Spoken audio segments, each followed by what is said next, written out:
With Tom Selleck. Strange universe out there, and we've got it covered.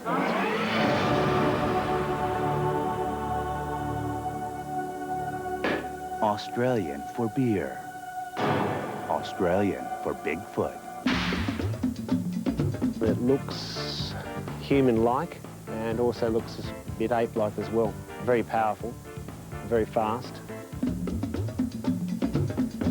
You chase him, you throw rocks at him, you shout at him, he runs away, you come back, he comes back. We go in search of the demon down under. On the trail with Yowie Dundee. Mike seemed to be a very normal husband, father, and businessman, until he looked to the sky and grabbed his camera.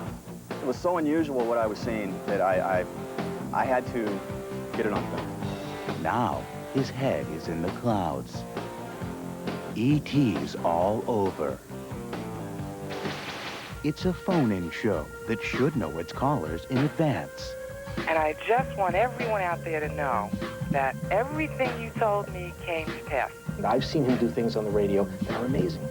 We tune in to Psychic Radio.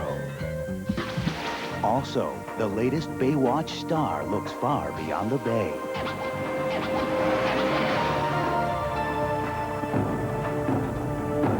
This is Strange Universe, the phenomenal daily news magazine. Now, Emmett Miller. They've got big cans of beer. They got big plans for the 2000 Olympic Games. And now, Australia's got a big foot. It's the biggest news down under since Crocodile Dundee. And there's a real-life Crocodile Dundee chasing it down. By the way, they don't call it Bigfoot. They call it Yowie, mate. Yowie.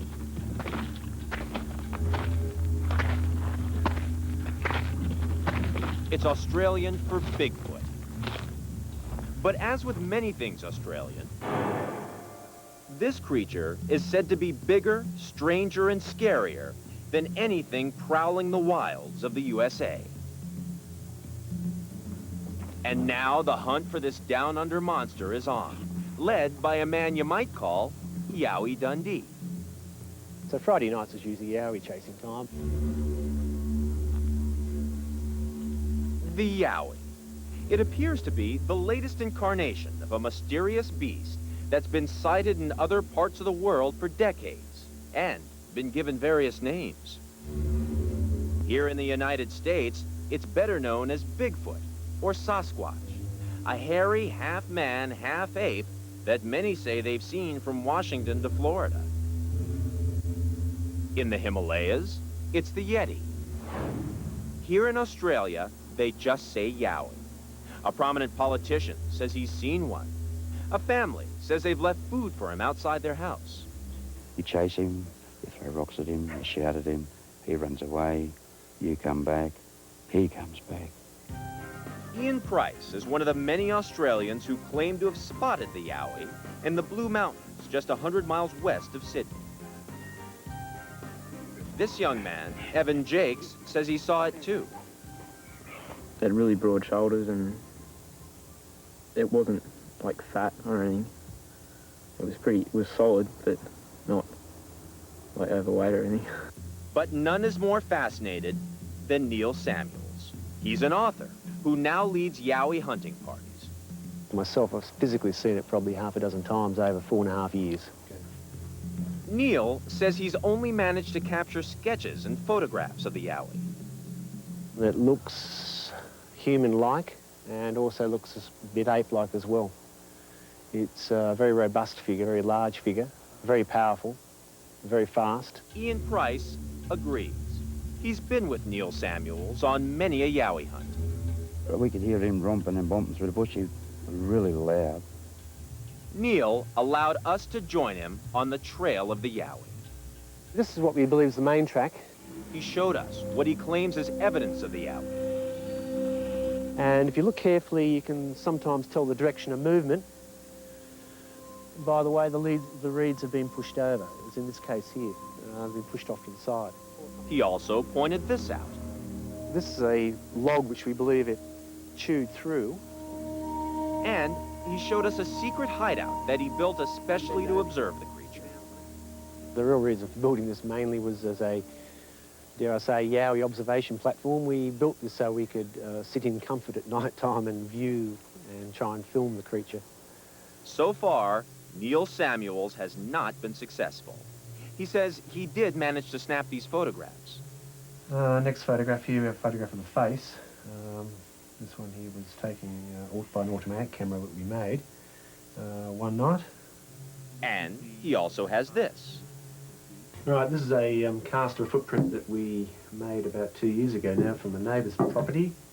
Now, as people here do with Bigfoot, many Australians scoff at stories about the Yowie. Then again, some don't, like the native Aborigines. Their folklore has long told of a similar creature they call Yahoo, or devil. A half-man, half-ape they went to war with and drove into the remote regions of the outback. This man doesn't laugh at Yowie stories either. Dr. Helmut Loofs-Wizova, a professor of Asian studies. He believes the Yowie could be a descendant of a prehistoric ape.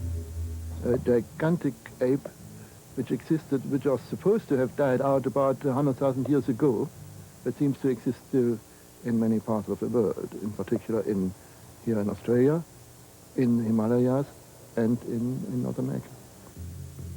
Whatever the creature is, and whether or not it even exists, Neil Samuels, a.k.a. Yowie Dundee, will not give up the hunt until he's chased it down. Neil Samuels says he's left out audio recorders to tape Yowie's voice, but when he went to go check the machines, they'd been destroyed. Many more stops in this strange universe. We go to the Southern Californian suburbs, where an upstanding citizen has become obsessed with clouds. You'll see why. We meet the Howard Sterns of the supernatural, an evening in the studio of Psychic Radio. And Kelly Packard, Baywatch in outer space. Tomorrow on Strange Universe. He says they burned down his house because he found the truth in backwards words. Also, millennial models. Tomorrow. He was a typical American dad who saw something in the sky. Even his own family laughed at him. But he kept looking and seeking. Trev Brody has the story of a man that will only identify as Mike. He's proud to say he's got his head in the clouds. His name is Mike. He's always been a good husband, a loving father, and a hard-working man. He's the greatest. That's my boy. In fact, his friends say he's one of the most normal people you'd ever want to meet. That is, until he started staring at the sky and seeing clouds and strange things in them. Things like faces, fingerprints, perhaps even beings from another world. But, you know, you feel a little bit like the Richard Dreyfuss character in Close Encounters, you know, running around, everybody thinks you're nuts. And just like Richard Dreyfuss in Close Encounters, Mike became so obsessed with his visions that even his own family didn't know what to make of him. I just think it's kind of strange and kind of nuts. I like clouds. I think they're fascinating. I think they're beautiful, but I just don't see what he sees. But there is one person who says he does. A young man who can't speak, but may see more than anybody else, including his big brother Mike.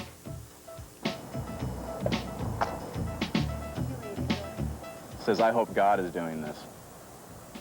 Up until 3.5 years ago, everything was going pretty well in Mike's life. He had his wife, Edie, 2 healthy kids, a nice house in the suburbs, and a good job running his own construction company. But one day, he was looking up at the clouds and felt something or someone up there was looking back at him. I started really questioning my own sanity. I mean, it was so unusual what I was seeing that I had to get it on film. So Mike started pointing his camera at the sky and taking pictures, lots of them. How about more than 35,000 so far? He also spent lots of money, more than $15,000 in photographic equipment. So far, this very normal guy couldn't stop taking pictures of clouds. I clearly see faces looking at me in these cloud pictures here. It looks like something unusual to me. It looks like fingerprints. These move. They actually move through the clouds as I'm taking the photos. You can see it move from here. It looks like a rib cage. It's something that is unusual to me. Mike didn't know what he was photographing, but he knew it was more than weather patterns. It was something supernatural, something alien. I feel more like there's something between me and the clouds which are affecting these photographs. And even when there's no clouds, when I see light sources and lights at night, everything looks like it's being filtered through something. For a long time, Mike didn't tell anyone about his obsessions. When he finally did tell his family, everyone laughed, including his business partner and older brother, Jim. He's fascinated by these cloud shapes, and to me, they're just clouds like I've seen all my life. Mike Jr. didn't get it either. I don't think he's crazy. I don't think anything else like that, but I just think that there's no really reason to take the pictures. Just the sky. The only one who didn't doubt Mike's sanity was his younger brother, John. He didn't tell anyone, but he had noticed the clouds too. Just a little bit in the corner. He told me that the clouds, that he was seeing things in the sky that he didn't understand, and some unusual feelings physically that he was having. And I realized, pretty quick that he must have been experiencing the same thing I was. John has cerebral palsy. He can speak only by typing out his thoughts. Suddenly, it wasn't just me experiencing it anymore.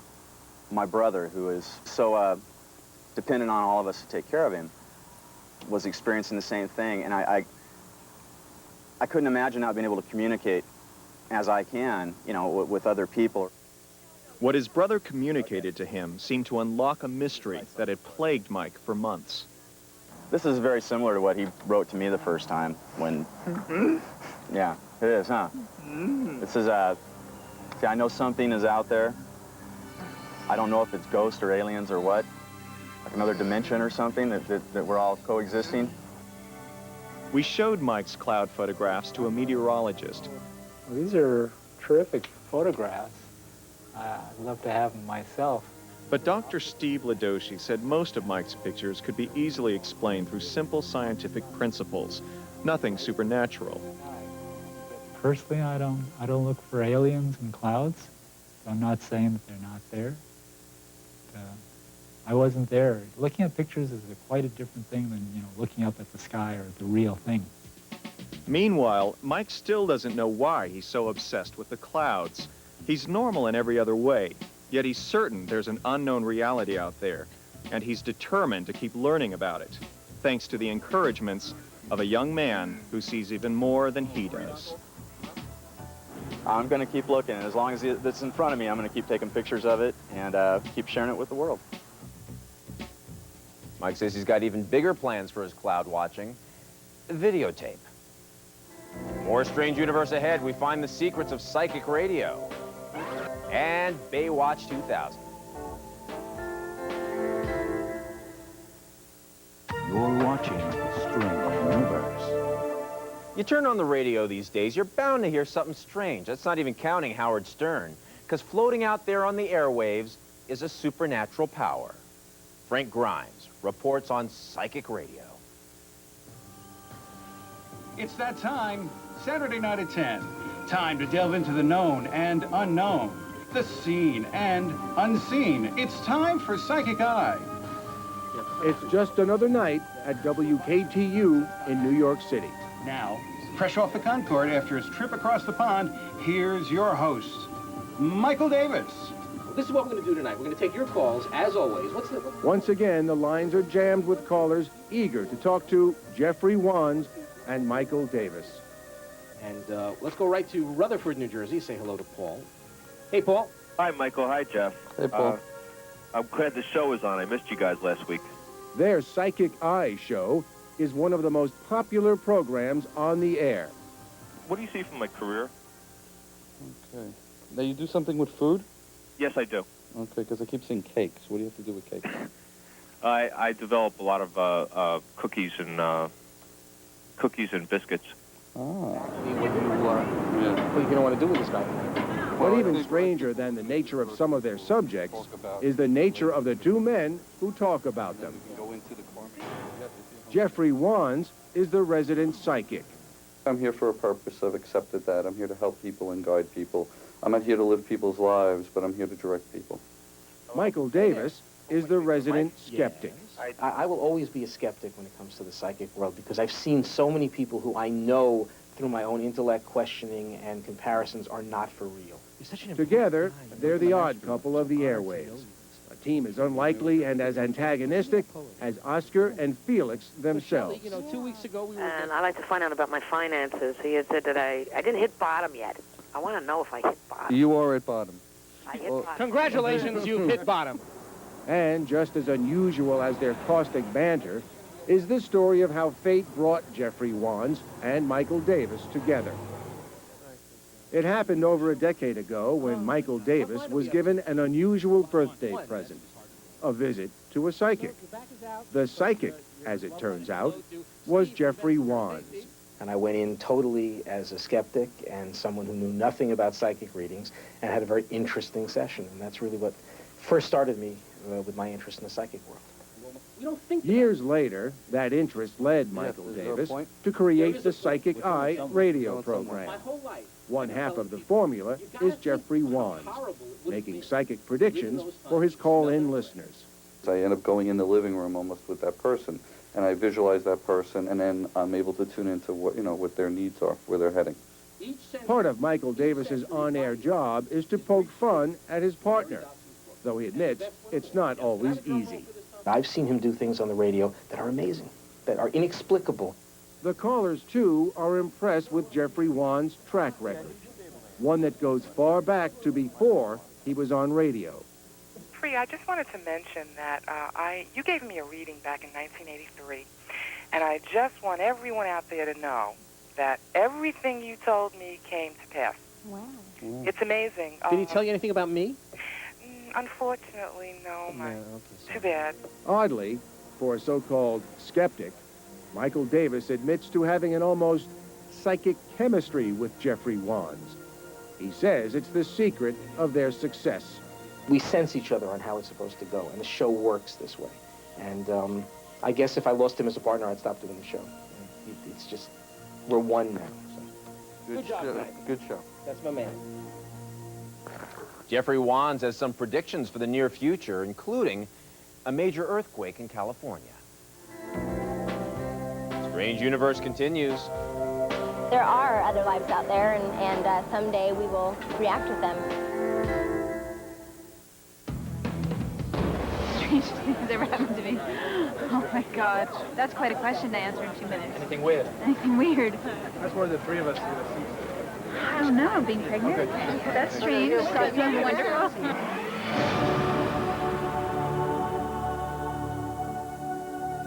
David Oates says the key to the truth is to play your words in reverse. Backwards, he says, share a secret with NASA.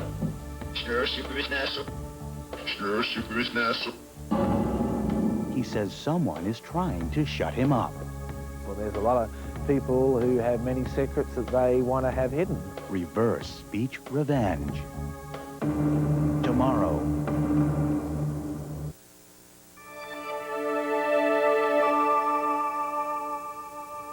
We ran into Kelly Packard, one of the new stars at TV's Baywatch. We found that she's keeping a watch on the future and the sky. And what's your forecast for the millennium? Lots of peace and happiness and love. But sometimes I really do feel like I was here before. When I interact with people that I've met, it feels like I've known them before, you know? Being an avid believer in the Bible, it actually says that there are other lives out there, and someday we will react with them. So, I believe the Bible. It's a strange universe out there, and we've got it covered. That's it for now. Till next time, remember, it's a strange universe out there, and we've got it covered.